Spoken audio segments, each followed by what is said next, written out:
So in order to understand Jesus' approach to doing good, we need to see that there are two very huge differences between the way the world looks at doing good and the way that Jesus looks at doing good. Two totally different perspectives.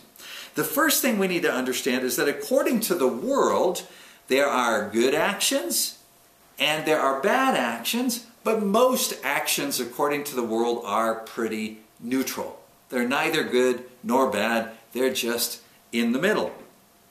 So the idea according to the world is that most of the time we're just living life and we're doing neutral things.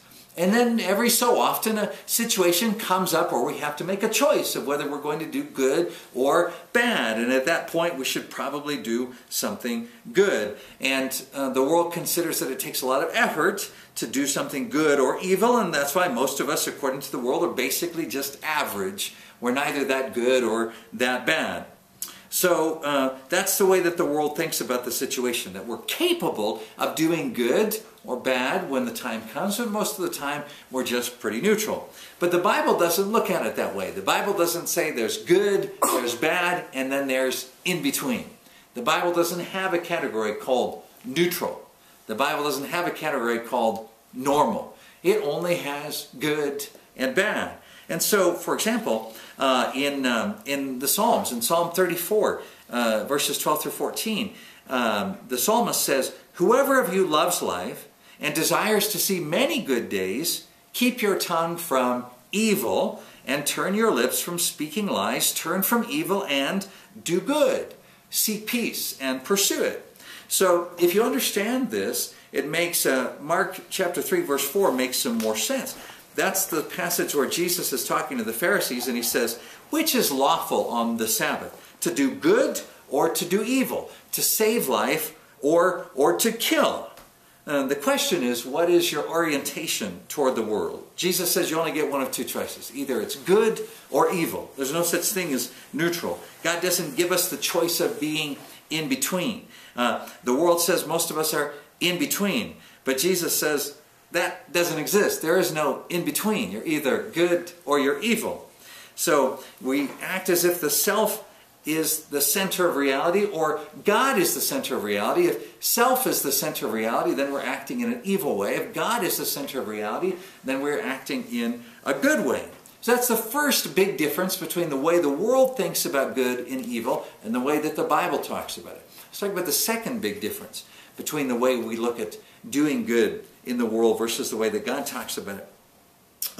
The world typically thinks about doing good in gradations.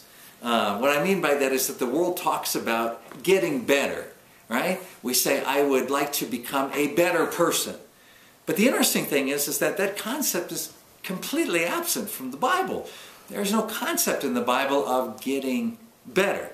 In the Bible, there's only the concept of doing good and doing evil. There's no in between. The child of God doesn't gradually become a better person. Instead, the child of God partakes more and more fully of God's goodness and His grace and distributes that more fully to others. So in Mark chapter 10, verses 17 and 18, in fact, it says, as Jesus started on His way, a man ran up to Him and fell on his knees before Him and said, "Good teacher, what must I do to inherit eternal life?" And Jesus said, "Why do you call me good? No one is good except God alone." So in the Bible, this is a key principle. It's good that you're writing this down. This key principle. Action always flows from identity. Action always flows from identity. What that means is that what's inside of us, in our souls and in our spirits, leaks out of our bodies into the world. It leaks out. This basic orientation towards others leaks out. And it will either be good if Christ lives in us, or it will be evil if it is that Christ does not.